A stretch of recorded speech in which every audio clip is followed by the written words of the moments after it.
우리 함께 나눌 하나님 말씀은 요한복음 8장 우리 1절부터 11절까지 말씀입니다. 요한복음 8장 우리 1절부터 11절까지 말씀 한 절씩 교독하겠습니다. 제가 먼저 읽습니다. 예수는 감람산으로 가시니라. 아침에 다시 성전으로 들어오시니 백성이 다 나아오는지라 앉으사 그들을 가르치시더니 서기관들과 바리새인들이 음행 중에 잡힌 여자를 끌고 와서 가운데 세우고 예수께 말하되 선생이여 이 여자가 간음하다가 현장에서 잡혔나이다. 모세는 율법에 이러한 여자를 돌로 치라 명하였거니와 선생은 어떻게 말하겠나이까.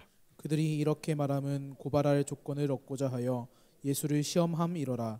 예수께서 몸을 굽히사 손가락으로 땅에 쓰시니 그들이 묻기를 맞이 아니하는지라. 이에 일어나 이르시되 너희 중에 죄 없는 자가 먼저 돌로 치라 하시고 다시 몸을 굽혀 손가락으로 땅에 쓰시니 그들이 이 말씀을 듣고 양심의 가책을 느껴 어른으로 시작하여 젊은이까지 하나씩 하나씩 나가고 오직 예수와 그 가운데 섰는 여자만 남았더라.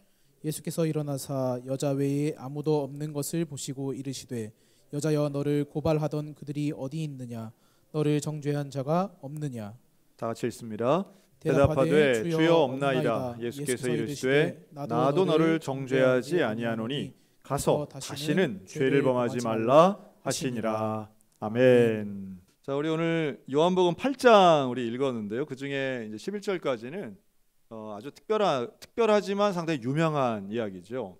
예수님 앞에 음행 중에 잡힌 여자가 이제 끌려옵니다. 누가 잡아오느냐 하면 서기관들과 바리새인들이 잡아옵니다.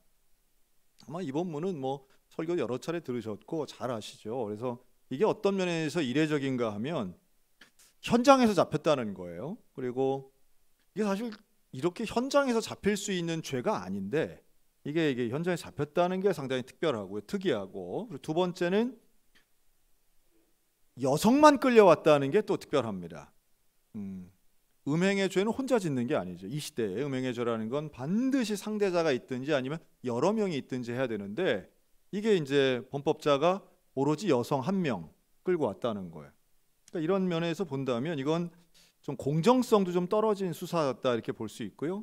또 분명한 목적이 있는 거죠. 이 현장의 목적. 그리고 또 물론 죄 자체는 이게 만들어낸 죄가 아닙니다. 이 여인이 음행의 죄를 했다는 사실만큼은 변화가 없어요. 죄는 명백해요. 그런데 그 죄를 적발하는 과정과 또 신문하는 목적, 이것이 그렇게 공정하거나 온전하지는 않다라고 하는 취지죠. 무슨 목적이 있었느냐 하면 바로 예수님을 시험하고자 하는 목적이 있었다는 거예요. 그러니까 이 여인에 대한 목적이 아니라 예수님에 대한 음모론적 목적이 있었다. 성경 이렇게 말씀하죠.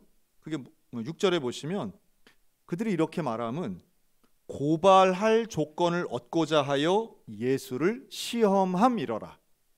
고발할 조건, 예수를 시험. 이 두 가지 표현을 놓고 본다면 이들이 진짜 원하는 것은 예수님을 곤란하게 만드는 겁니다. 그러니까 사실은 이 여인이 저지른 범죄와는 또 별개로 예수님을 곤란하게 만들려고 하는 부정적 목적이 이들에게는, 즉 서기관과 바리새인들에게는 있었다라고 하는 겁니다. 이게 어떤 면에서 나쁜 거냐 하면 타인의 죄를 이용해서 내가 원하는 바를 취하려고 하는 거예요.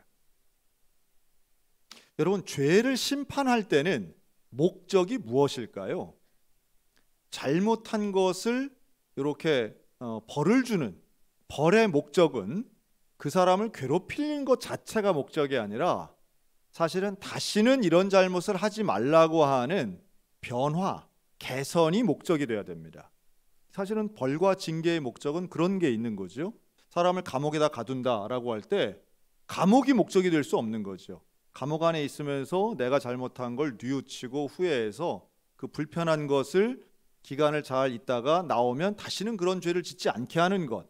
사실은 여기에 이걸 이제 교정이라고 하는데 교정, 교화, 여기에 사실은 벌의 목적이 있다고 봅니다. 그런데 지금 이 사람들은, 서기관과 바리새인들은 죄에 대해서 정죄를 하는데 이 사람이 죄가 있고 돌을 던져 죽일 정도로 큰 죄를 저질렀는데 이 죄인을 이용해서 이게 죄가 아닌 건 아니에요. 그런데 이 죄를 이용해서 내가 원하는 바를 이루려 하니 이건 또 다른 형태의 잘못된 모습인 겁니다. 이해가 되시죠? 네. 그러니 우리가 어떤 죄를 하나의 상황으로 죄만 놓고 보는 게 아니라 이런 죄된 상황, 잘못된 부정적 상황을 가지고 내가 원하는 바를 이루려고 하는 이 바리새인과 서기관들, 그래서 이들은 예수님 앞에 자, 당신의 입장을 밝히시오라고 따져 묻는 거예요. 여기에 명분을 하나 더하죠. 즉 5절, 모세는 율법에 이러한 여자를 돌로 치라 명하였거니와 선생은 어떻게 말하겠나이까? 라고 질문합니다. 그러니까 답이 사실 정해져 있는 거예요. 음행의 죄는 처벌을 해야 됩니다. 돌로 쳐 죽이는 거죠. 오늘날 우리의 시각으로 보면 좀 너무 잔인해 라고 할 수는 있지만 이 사람들에게 있어서의 모세의 율법은 명확한 거예요. 그러니까 법으로 정해져 있는 명확한 사실을 이렇게 질문하는 것은 당신은 다른 견해를 가지고 있지 않습니까? 라고 하는 것을 깔고 있는 거죠. 다시 말해 예수님은 사람들을 품고 살리고 세우고 또 먹이고 기적을 일으키고 병자를 고치니 사람들로부터 인기가 많은데 당신도 이러한 이 범행하다가 걸린 이 여성에 대해서는 뭐 다른 이견이 있을 수 없지요? 라고 하는 거예요. 자, 여기에 대해 예수님이 어떻게 하셨나요? 예수님은 너무도 명백하면서도 침착한 반응을 보이세요. 우리가 잘 알죠? 예수님이 몸을 굽혀서 6절 손가락으로 땅에 쓰십니다. 계속 이 사람들이 물으니까 예수님이 일어나서 말씀하세요. 아주 유명한 구절이죠. 따라할 거예요. 너희 중에 죄 없는 자가 먼저 돌로 치라. 아주 유명한 겁니다. 이 한마디로 그냥 분위기가 싹 바뀌죠. 예수님이 보이신 이 언행과 반응 그리고 이 태도는요, 첫째는 예수님은 절대로 범죄 자체를 옹호하지 않으세요. 뭐 이 여인에게 문제가 없다라든가 이 여인도 사실은 사정이 있어 이렇게 변호하지 않으세요. 이 여자가 뭐 죄인이다 이렇게도 말씀 안 하시지만 딱히 죄를 부정하지 않으세요. 자, 두 번째, 모세의 율법도 부정하지 않으세요. 그러니까 우리가 오해하시면 안 되는 게 예수님은 여인을 돌로 치지 말라고 하든가 아니면 그 모세 율법이 잘못됐어 이런 반응을 보인 게 아니에요. 그러나 또 하나 예수님은 질문하는 사람들의 음모에 넘어가지도 않으십니다. 어떻게 하셨느냐? 즉답을 피하시면서 이 원칙으로 의도를 파악하십니다. 자, 원칙으로 의도를 파악한다는 건 지금 질문하는 사람들의 그 의도를 정확하게 알고 계시는 거예요. 예수님은 그러면서 원칙으로 답변하시는 거죠. 원칙으로 돌로 치라고 말씀하세요. 그래, 누가 돌로 치는 거예요? 죄 없는 자가 돌로 치라는 거예요. 자, 이때에 이 말을 들은 사람들의 반응이 너무도 놀랍습니다. 이들이 9절, 이들이 이 말씀을 듣고 뭘 느껴요? 양심의 가책을 느낍니다. 좀 이상하지 않아요? 무슨 종류의 양심의 가책일까요, 이게? 지금 저 여인이 죄를 진 거는 명백한 거예요. 또 죄를 지었으니 벌을 받아야 된다는 사실도 분명해요. 그런데 막상 돌을 던져 저걸 벌을 줘야 되는데 라고 생각했던 사람들이 양심의 가책을 느끼는 거예요. 자, 이것은 무엇에 대한 가책일까요? 이들의 양심에는 과연 어떤 것이 있었기 때문에 가책을 느낄까요? 자, 1번, 나도 저 여인처럼 음행을 저지른 적이 있다. 안 들켰을 뿐이다. 이걸까요? 그랬을 가능성은 상당히 적습니다. 그런 사람이 소수는 있을지 몰라도 거기에 있던 다수의 사람이 그러기는 어려워요. 자, 두 번째, 조금 전까지는 아주 벌받아 마땅할 여인으로 보였는데 예수님의 말씀을 들으니 갑자기 천사로 보인다. 갑자기 내 가족처럼 보이고 이렇게까지 심한 거를 받을 여인으로 안 보여서 가책을 느꼈다. 이게 2번. 그럴까요? 별 관심은 없으시죠? 제가 그런 건 아니니까. 그런 거 아니죠. 여인의 상태가 바뀐 게 아니에요. 그럼 도대체 이 사람들은 무슨 가책을 받았을까요? 뭔가 캥기는 게 있는 거죠. 이들의 마음속에는 뭔가 이건 아닌데 싶은 것이 있었던 거예요. 그게 뭘까요? 그게 바로 이들이 원했던, 즉 바리새인이나 혹은 서기관과 사두개인들이 질문했던 의도입니다. 이들을 바로 율법대로 처리하지 않고 예수님에게 끌고 와서 질문을 하잖아요. 그런데 이것은 일상적인 조건이 아니에요. 아주 이례적인 상황이에요. 이들은 법원으로 가든지, 법정이죠. 빌라도의 법정 같은 법정으로 가든지 아니면 종교재판을 하든지가 끝인 것이지, 여기서 다 모아서 조건을 다 만들어 놓고 예수님에게 질문을 할 이유가 없어요. 그런데 마치 예수님의 한마디가 되게 중요한 것처럼 분위기를 만들어 놓은 거예요. 마치 그 무대의 주인공이 음행을 한 여인이 아니고 법적인 권한이 있는 대제사장이 아니고 마치 이 자리가 예수님의 한마디를 들으려고 모인 사람들 같지 않습니까? 그래서 많은 신학자들은 여기에 지금 돌을 들고 있는 사람들은 대부분 동원된 사람이라고 보고 있어요. 우리의 의도에 대해, 즉 서기관과 바리새인들의 의도를 동조할 사람들이 모였다고 보는 거예요. 그러니까 이들에게는 이 여인에 대한 동정이 아니고 바로 저 바리새인과 서기관들이 예수님을 곤란하게 만들려고 하는 질문의 의도를 다 알고 있는 거예요. 저 질문을 이 순간에 이렇게 우리를 모아놓고 하는 질문의 의도는 분명히 뭔가 있어 라고 생각했다는 거예요. 그리고 놀랍게도 예수님이 한마디 하시는 바로 그 죄 없는 자라고 하는 것은 너희들도 지금 나를, 예수님을 가두려고 하고 불편하게 하려고 하고 뭔가 부정적으로 만드는데 동조하고 있는 사람들이야. 나의 입에서부터 뭔가 모세의 율법을 부정하든지 아니면 이 여인에 대해서 험한 말을 하기를 기대하며 모여있는 너희들에게도 함께하는 공범이야 라고 하는 찔림이 있었는데 그 부분을 건드리시는 거예요. 그러면서 예수님의 이 지혜로운 말씀 한마디가 명백한 범죄를 했던 여인이 천사가 되는 게 아니고 사실은 지금 우리가 하고 있는 이 행위가 율법을 지키거나 정의를 세우는 게 아닌 저 바리새인들과 서기관들의 음모론에 동조하고 있다는 것을 정확하게 간파하신 예수님의 지적을 찔림이 양심의 가책으로 반응한 거예요. 그래서 이 양심의 가책은 결국 예수님 우리를 알고 있네. 우리의 의도를 알고 있네. 저 바리새인들의 의도를 정확히 알고 계시네. 그렇다면 우리가 여기에 동조할 수 없어 라고 하는 분위기가 순식간에 벌어집니다. 자, 여기서 우리가 이걸 우리에게 좀 적용을 한다면 오늘 이 시대에 우리들의 모습은 어떨까요? 저는 오늘날 명백한 죄 앞에서 돌을 드는 행위가 어디서 대개 일어나느냐 하면 댓글 문화에서 일어난다고 저는 봅니다.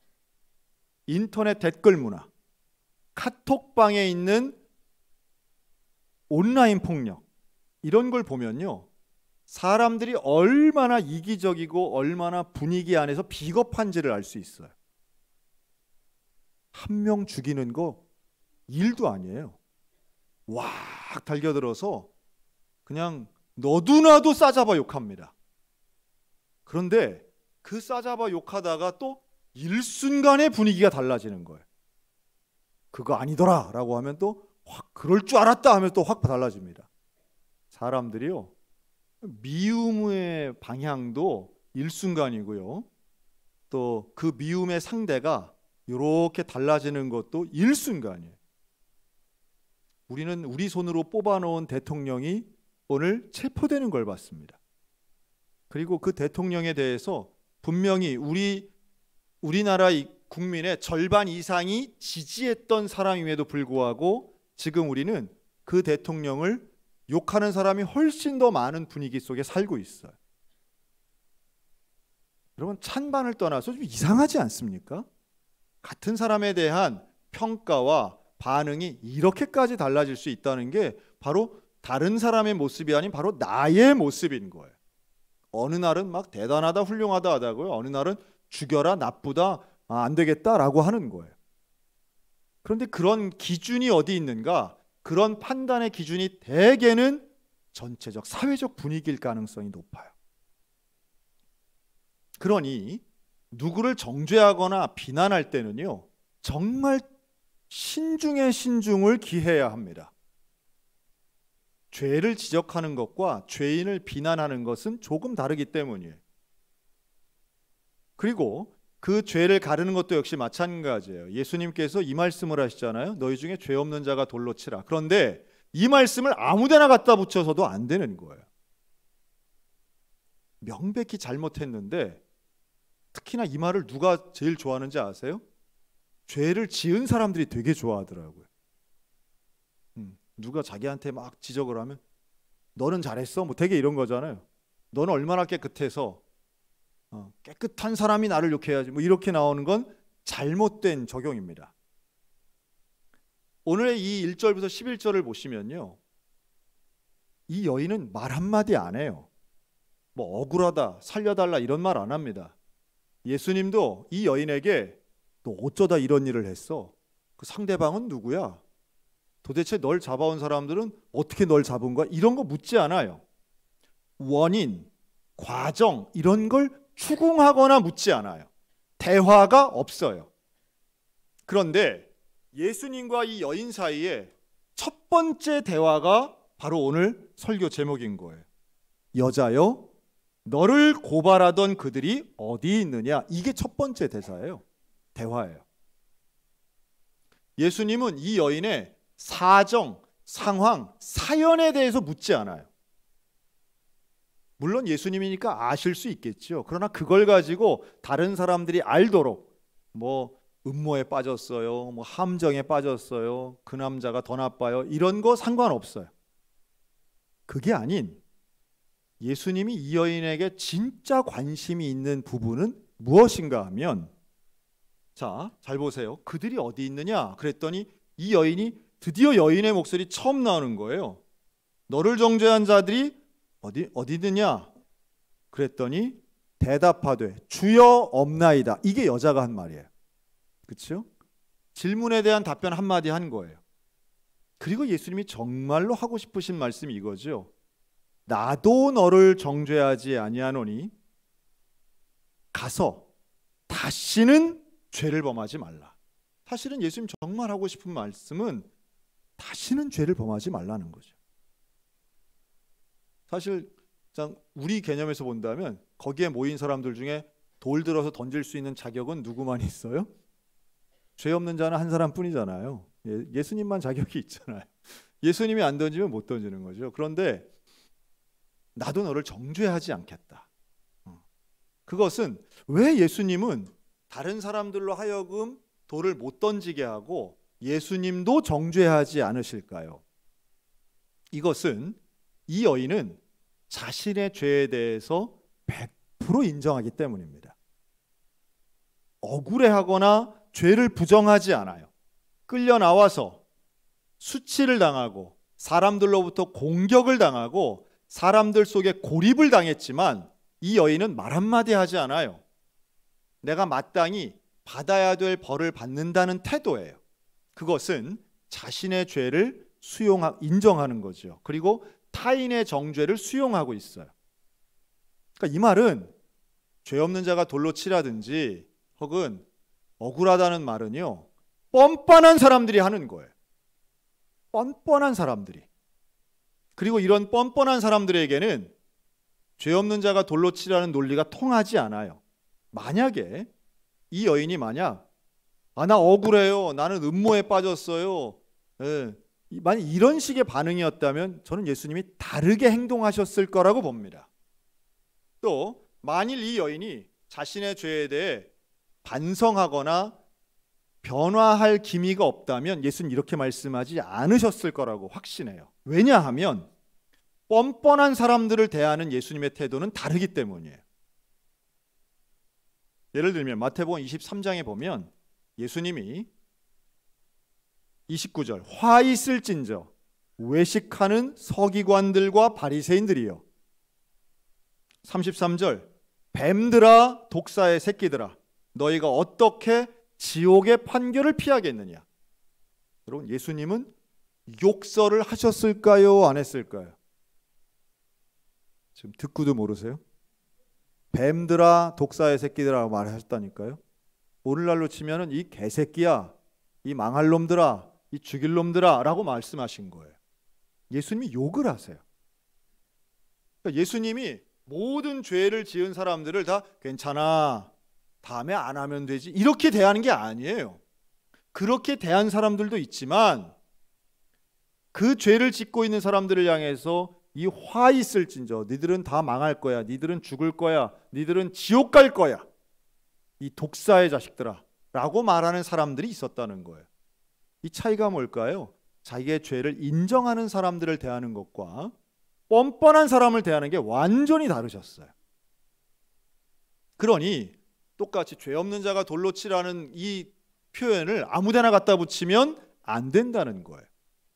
오늘 한국교회의 잘못된 면 중에 바로 그런 게 있죠. 뻔뻔하게도 자기가 죄를 지어놓고도 심판의 자리, 징계의 자리에서 죄 없는 자가 돌로 치라고 하는 교만한 자들이 있는 것이 우리의 아픔이고 슬픔입니다. 예수님의 이 귀한 말씀은 자기의 죄를 인정하는 사람에게만 허용되는 구절인 거예요. 아무나 쓸 수 있는 말씀이 아닙니다. 그러니 우리는 어떻게 받아들여야 할까요? 우리는 어느 순간 타인의 죄에 대해선 너무도 예민하고 아주 그냥 정확하고 남들의 죄에 대해서는 항상 돌 던질 준비가 되어 있다면 여러분 다시 한번 나 자신을 돌아봐야 합니다. 또 내 죄에 대해서 한없이 관대해서 나를 내 죄를 지적하려면 죄 없는 자만 가능해 라고 하는 뻔뻔한 모습은 내려놓아야 합니다. 불편하더라도 힘들더라도 결국은 내가 죄인임을 고백할 때에 하나님의 은혜가 임하는 것이고 예수님의 음성이 들리는 것이고 정죄하지 않으시는 사랑의 예수님은 바로 회개할 때만 가능한 줄로 믿습니다.